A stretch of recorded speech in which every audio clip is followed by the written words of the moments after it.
4 years. For stocks, proof the market loves President Bush. We got it, so it's now the time to buy. For small companies under a pro-business president, the names to own. And for tax cuts, do we need even more? The surprising answer next.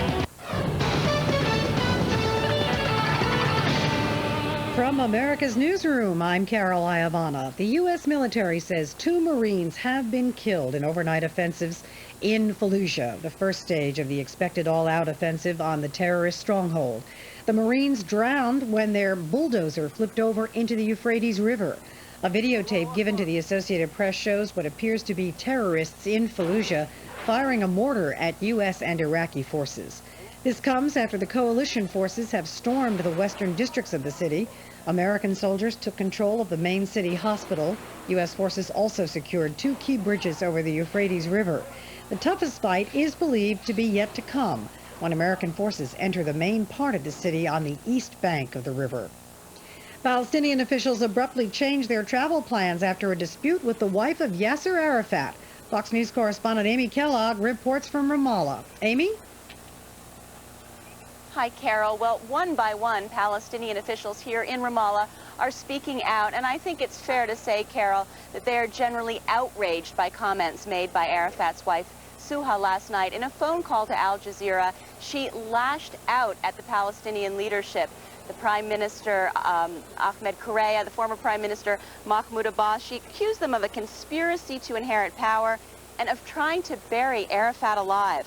Palestinian Prime Minister Kureya and Abbas and 2 others were supposed to travel to pay Arafat's doctors and to see him. But first thing this morning, the Secretary of the Palestinian Authority announced that they had canceled that trip to see Arafat because of Suha's comments. Members of the government are trying, though, at this moment to convince them to reconsider. In an angry statement, the Secretary of the Palestinian Authority said that they were all shocked by Suha's comments, that she has no right to be controlling access to Arafat's bedside as she's been doing, and basically that Arafat belongs to the Palestinian people. He said they don't know what her motives are, but they suspect she's trying to create an internal conflict. Suha has been living in Paris and hadn't been to visit her husband for nearly 4 years. Much of that time, of course, Yasser Arafat was under siege in his compound, which is right behind us here. On the other hand, Mahmoud Abbas, the former prime minister who has been in charge of many of the affairs here since Arafat's been in the hospital in Paris, is not particularly popular on the street. He's seen as being quite weak, and in the recent days he's been considered by many Palestinians on the street here to have been very secretive. They're basically concerned that he hasn't been sharing enough information with them. So it will be interesting, Carol, to see how this whole situation plays out. But I think it's very fair to say at this point that it is a massive drama. That is the latest from Ramallah. Back to you, Carol. That's for sure, Amy. Thanks very much. The next update is at the top of the hour. Cavuto on Business starts right now.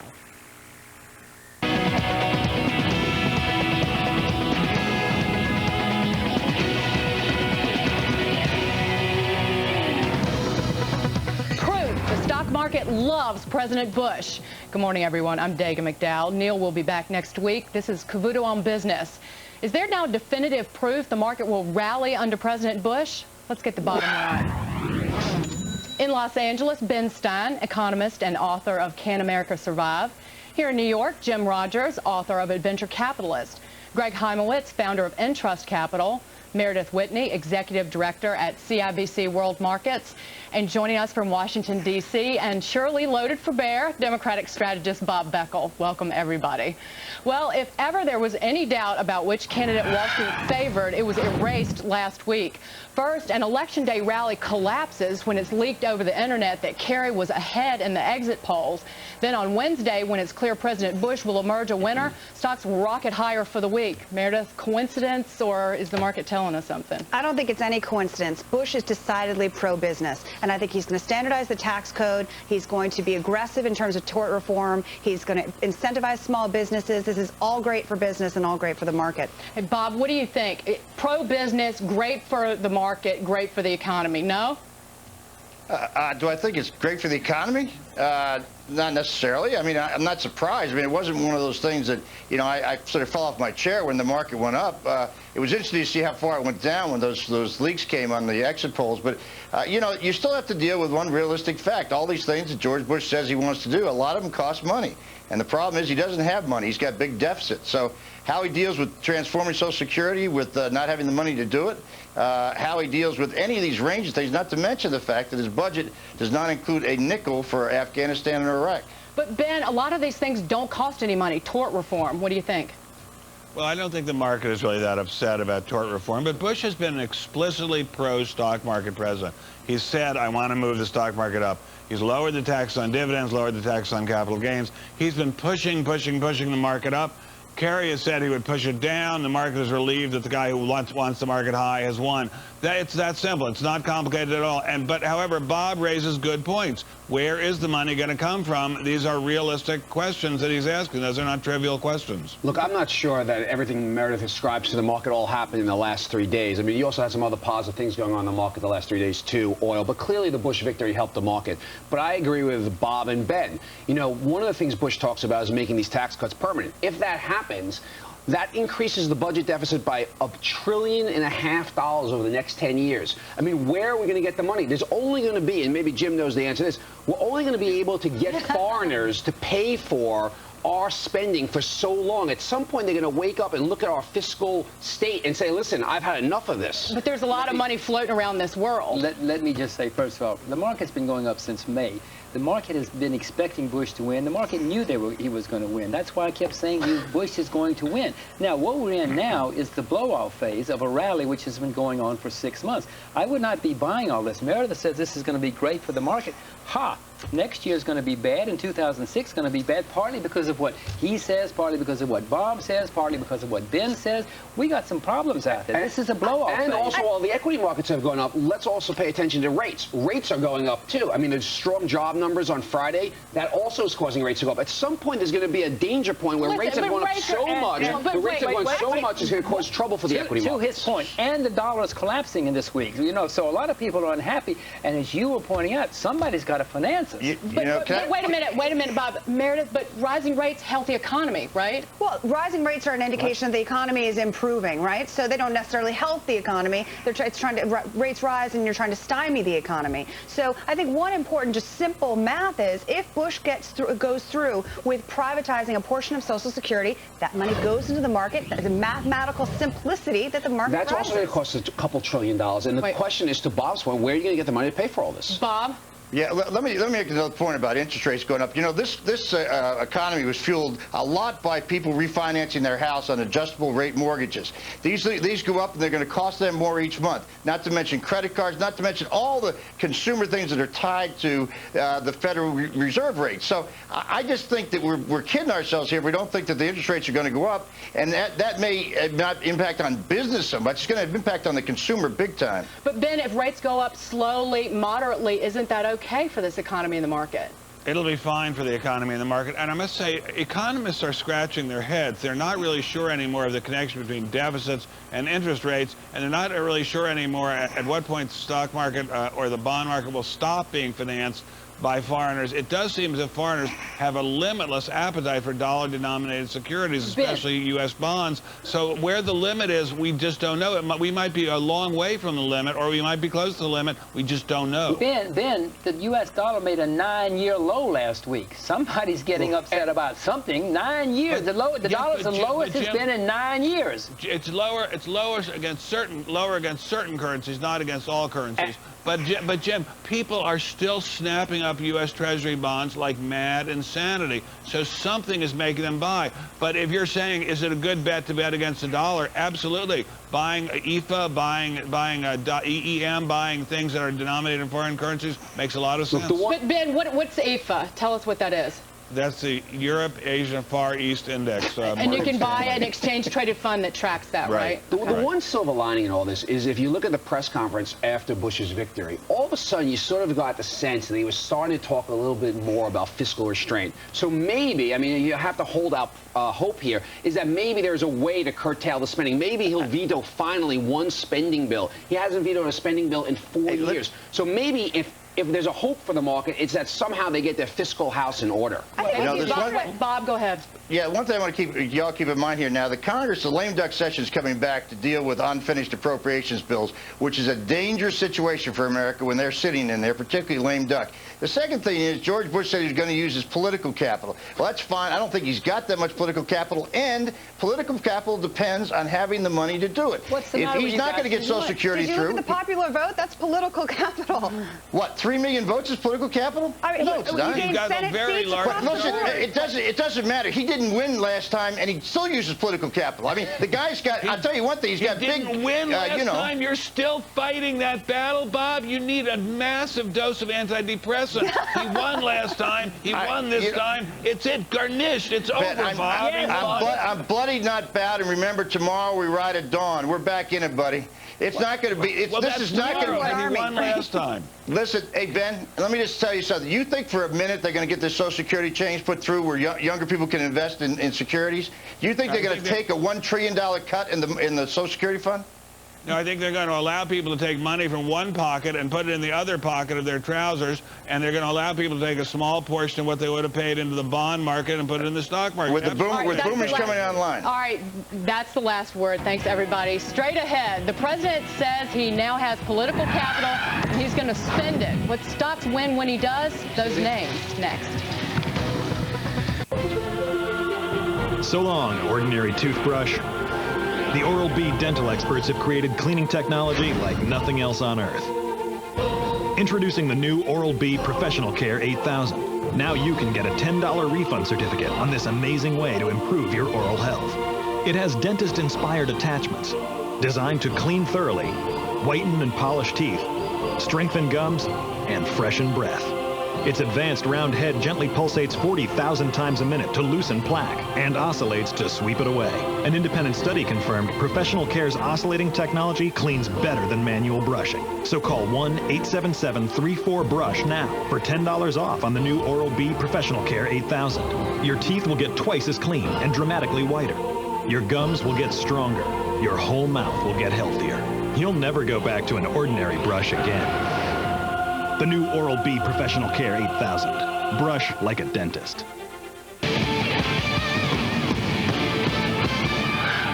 Small companies, that's where the jobs are, and that's why President Bush says he'll help them grow. So if you buy small company stocks now, will you get more for your money? Back with us, Ben Stein, Jim Rogers, and Greg Heimowitz, and joining us now, Dave Nelson. Dave, are small company stocks a good buy under President Bush? You know, Dagen, the president's always understood that tax relief for small businesses creates a beachhead for employment. And yes, this tax relief is good news for small companies. It gives entrepreneurs a chance to expend capital and hire new employees. And what's more important here is that small companies and small cap stocks in particular can benefit from some of these tax incentives. But I would caution investors, do not invest in individual stocks unless you fully understand them. That's why I'm recommending the Royce Microcap Fund. Royce Microcap Fund, so you get a bunch of different small caps. Absolutely. There are inherent risks investing in small cap stocks. It's not like investing in GE. When something goes wrong, it's really bad. I mean, we can talk about small cap stocks, but let's be clear. You know, when President Bush talks about small business, he's talking about sole proprietorships. He's talking about, not to get complicated, sub-S corporations. He's talking about very small companies. He's not talking about public companies that just happen to have a small market capitalization. Yes, but the rising tide can lift all boats. If there are certain provisions in the tax code. There's certain provisions in the tax code, Greg. Section 179, the extension of that tax credit helps small companies and small companies. But that's not what it's not designed to help small cap stocks. I mean, it is a difference. But we can talk about small cap stocks. All right. Ben, what do you think? God, I don't know. I'm going to have a stroke now. I totally agree with Greg about this. I think what President Bush is proposing is to help family-owned companies. Small companies are not publicly traded. By definition, the companies he wants to help are not companies you can buy stock in. And, of course, as you say, it'll be good if that boosts the whole economy. But I don't think his measures are aimed at microcaps. And microcaps have had a hell of a ride lately. Whether they can keep this ride, keep going up forever, is unlikely. Very few things go up forever. But in the long run, microcaps are a very good buy. Jim? If I could jump in for the moment, yes? Ben happens to be exactly right. Greg happens to be exactly right. That's what's happening. Bush is trying to help the families and people at home. But if I could jump in about the stock market, big companies are going to do better in the stock market next year and the year after, because as the dollar goes down, their reported earnings go up. So if you've got to own stocks in the next couple of years in America, and I do not advise it, but if you are going to own stocks, own big companies, multinational companies, not small companies. Even though you probably didn't vote for President Bush, you are betting with him. You have a stock for us. If we're going to talk small cap stocks, I'm going to give you the double whammy. I'm going to give you the oil and small cap combo. One of the companies we own is Holly Co-op, trades at roughly 13 times. It's an independent oil refiner. I think the environmental laws are continuing to make it tough for new refinery businesses. So you get the oil and that small cap aura. We own the stock. We like the company a lot. Okay, great. Thanks, everybody. Thanks, everybody. Straight ahead, more tax cuts. That's what America needs right now. Sound crazy with a record deficit? Maybe not when you hear why. A debate you do not want to miss. Next. Coming up, she's giving you the biggest winners of the year. Now, Terry Keenan has the best stock pick of the week. The name you need to know, only on Cash and In. Coming up at 11:30 a.m. Eastern.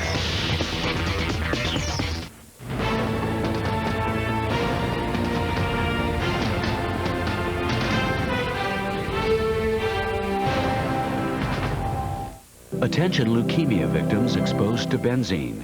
Benzene is a common industrial solvent known to cause acute myelogenous leukemia, AML, and other forms of cancer. Hundreds of thousands of workers in the petroleum, rubber-making, and printing industries may be at risk. If you or a loved one has been diagnosed with leukemia that may be due to the solvent benzene, call this number in confidence.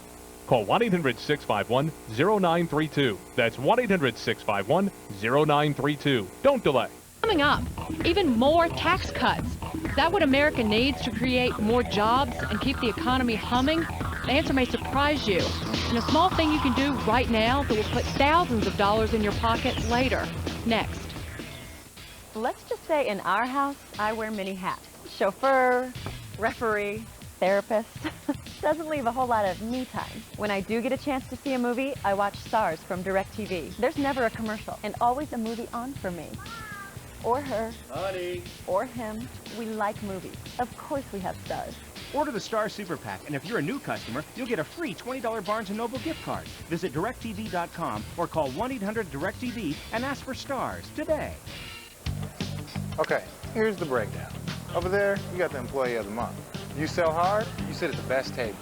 And of course, with NBA League Pass, it sells itself. The suits, they're management. You got the dunkers, the six men, those are the shot blockers. And that, my friend, that's the Champions Table. One day, Elton, one day. Don't miss the free preview November 3rd to the 9th.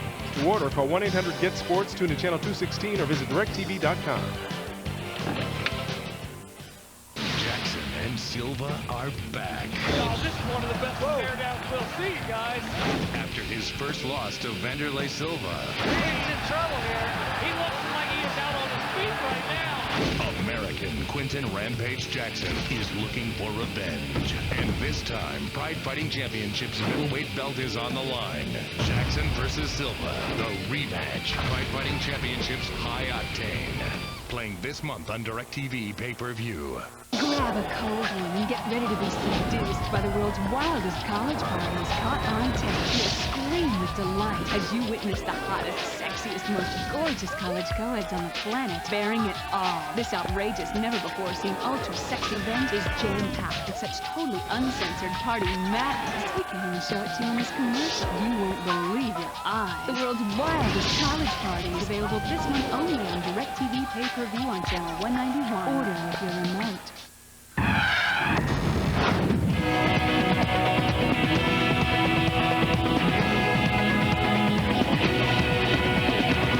our economy need another tax cut to really take off? Time to go head-to-head. Bob Beckel is back, and you can guess what he thinks about that.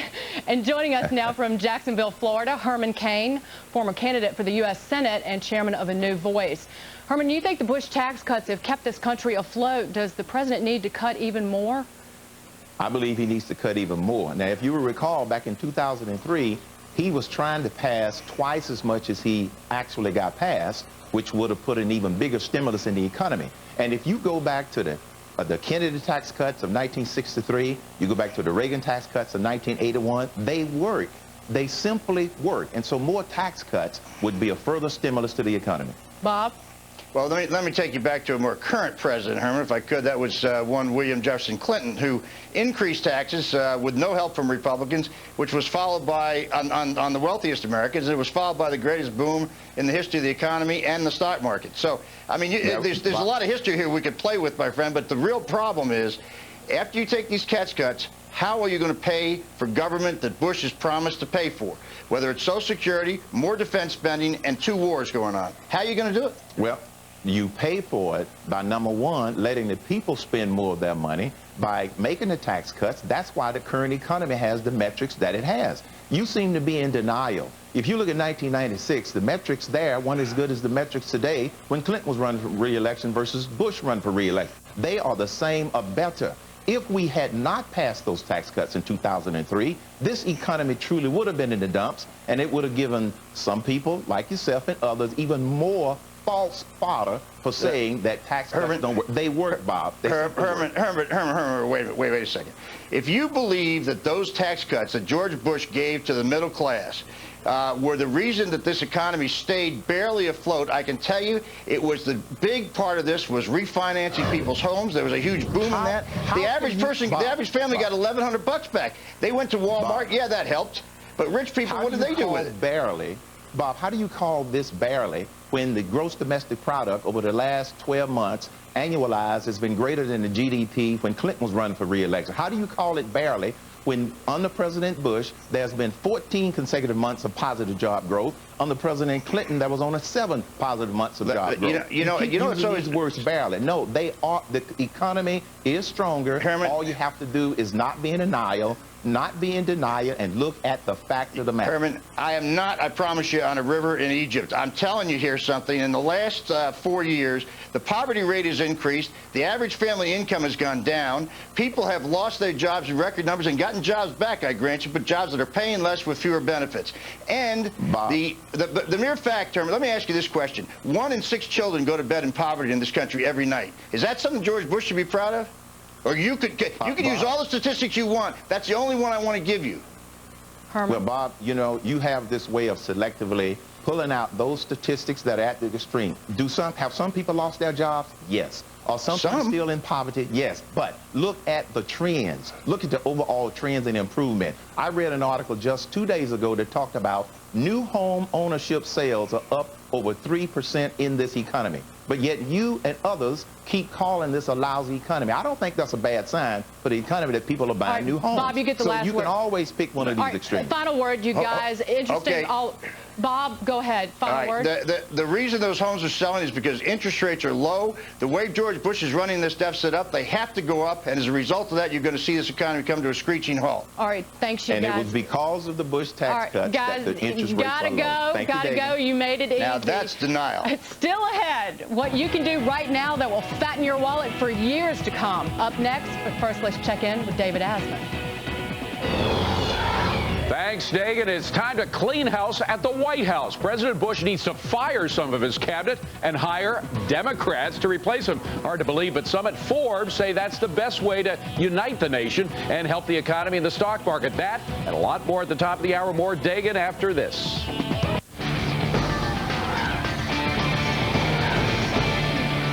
Hi, Pat Murphy-Stark for the Invention Channel to tell you about Robomaid, the cleaning sensation from Europe, where it sells for $60.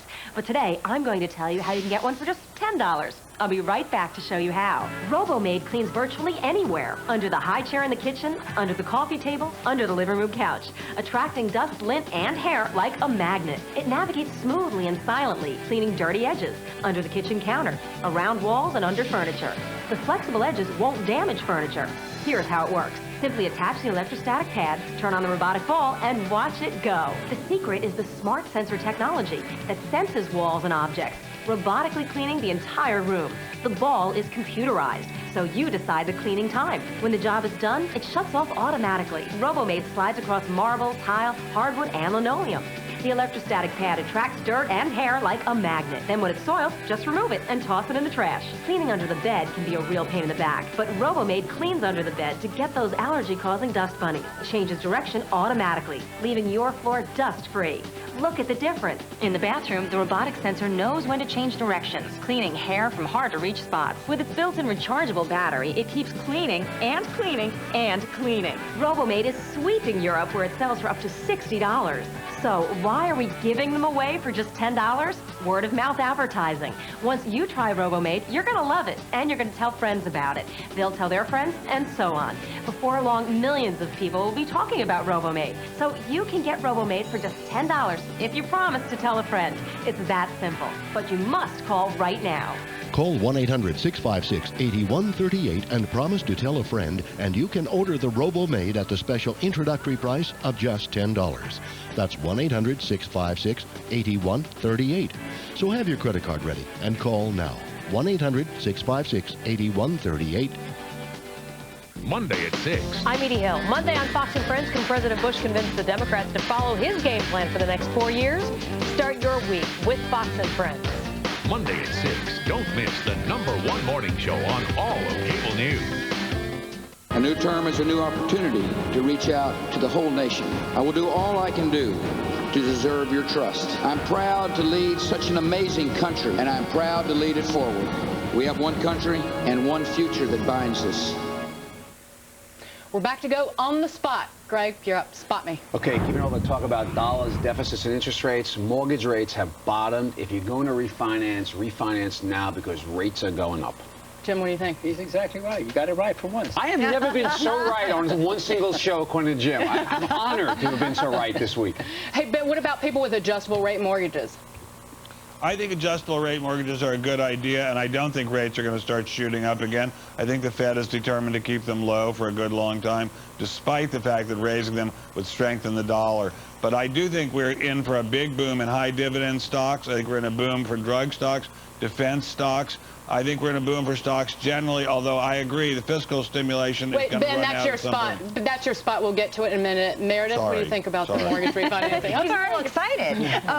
My Fox on the Spot is the thing I'm most excited about, and I think the best thing that Bush is going to do in his second term is massive tort reform, which will help businesses, small and large, all the same, and that's going to be great for the market. Okay, Ben, now it's your turn. You also like President Bush for the market. That's all right. Okay, my first Fox on the Spot is I've never heard Bob Beckel say so many falsehoods and distortions in such a short time. This was a very mild recession. Not that many people lost their jobs. The Bush tax cuts saved this country from a really bad recession. But I like drug stocks, defense stocks, REITs, high dividend stocks. I think they're all going to do well. And I wish I could have an hour with Bob Beckel on the on the New York to Washington shuttle to set him straight about statistics. All right, Bob, you're up. Spot me, but also you can defend yourself.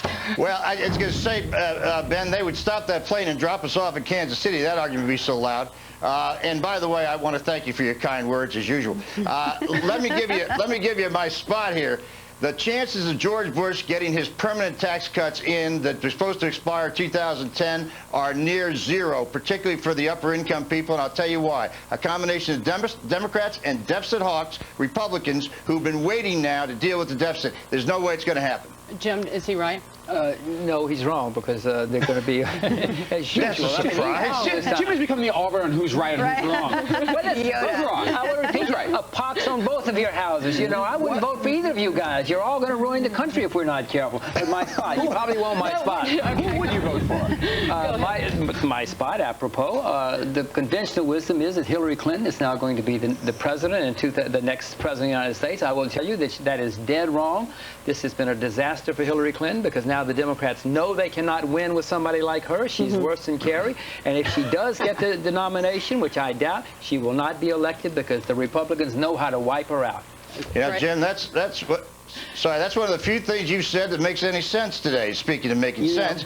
I couldn't agree with you more, and I'll tell you one of the reasons. One, the biggest issue coming out of this election was moral values, and you're going to have to run somebody from the South in our party. That's the only ones who have been successful. I think it was a bad day for Hillary Clinton, too, so congratulations. You learned something about politics. Not much, but something. You know, I guess the one comment I'd make is Bob Beckel's prediction. I love Bob, but I think I may disagree with him on this one. I mean, Democrats did so poorly with anyone who was making more than $50,000 $100,000 in income, that this tax message that Democrats have been delivering just has not worked with the majority, and they just may be able to be afraid to vote against making those tax cuts permanent. You think they're going to go through? No, go ahead, Meredith. I think they're going to go through, and I think that raises the most interesting point in terms of really the bifurcation here. The Democratic Party is seen as being so elitist, yet appealing to the people who are making the least amount of money. Greg is right again. It's unbelievable. This is my day. But you know, at the end of the day, they need money. At the end of the day, the government desperately needs money to pay its bills. Bob is right about that. Greg is right about that. We cannot run deficits forever. That is a fact. We can cut spending. Thank you, Ben. All right, guys, gotta go. The Cost of Freedom rolls on right now with Forbes on Fox, hosted by David Asman. Take it away, Dave.